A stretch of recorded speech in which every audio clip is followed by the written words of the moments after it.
A family office is a system for making aligned decisions across the wealth, the family, the business, and the impact, and saying, how do they all synchronize together? So, as far as the purposes and types of family offices, we really want to demystify what that term family office means because sometimes that can be a bit intimidating to try to think through, okay, what all goes into that structuring of a family office? And quite plainly, a family office is a system for making aligned decisions across the wealth, the family, the business, and the impact, and saying, how do they all synchronize together? And we really focus on that purpose of the family office first, because without that clarity, the structure won't work. It's kind of like saying we're going to head to the West Coast and say, okay, I think it's to the west. I'm facing south. So I'm going to take a right out of the driveway and hope I get there somehow. If we don't have more clarity, we've got to have a real GPS roadmap to say, what are we aiming for and what do we need to know to get there as efficiently as possible? So there's three primary models that you're going to find out there. There's going to be in the family office space, a single family office. You also have a multi-family office and a virtual family office. And part of the reason that we're seeing this emergence is that in the last 30 years, 75% of family offices have come into existence. Just in the last 20 years, 50% of family offices have come into existence. So, as there's a higher degree of wealth and a higher degree of complexity and a significant amount of wealth transfer that's in process right now, where there's an estimated $35 trillion that'll change hands in the next 5 years, there's a lot of transition here. So we really want to understand which of these frameworks works best. Well, in regard to that, when we take a look at the single family office, what we find there is that single family office is really structured towards families that have in that neighborhood of 300 million or more is quite often one of the key thresholds that we see. And part of what we find there is they have a high need for agility. They have a high need for complete focus from the staff. There is not a fractional split there, but it also is something that comes with a significant overhead.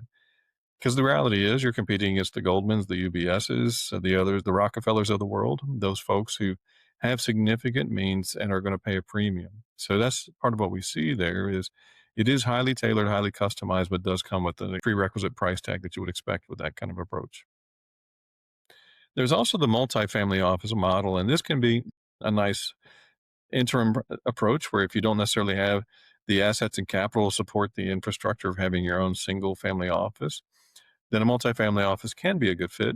It's something that we see where there's multiple family offices that get bundled together. They get a standardized suite of services, and it can be at a reasonable price point. But what we also find is that sometimes it's just not the right fit for families because as they're used to having a lot of things in their life customized, their houses are custom built, the vacations are custom, the clothes are tailored, everything is customized.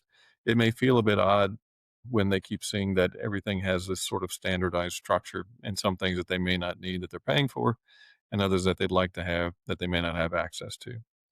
So the multifamily office can be an interim step there, but we're also finding that there is a significant interest in the virtual family office, however.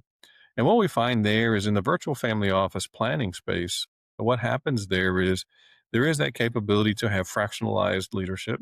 So you might have the individual who's serving as the director of the family office or CEO, but you also have folks that can serve in those COO, CFO kinds of roles in a fractionalized perspective.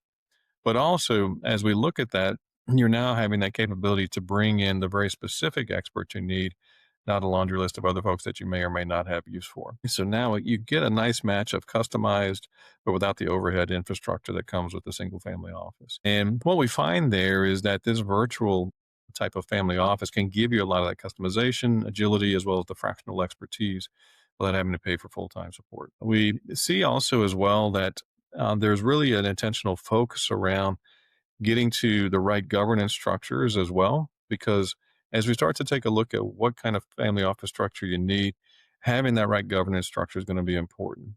And so that's what we're really focused on is how do we make sure that everything aligns with the intention of what the individual families are looking for to ensure that they can find that right match between single, multi, or virtual family office structures.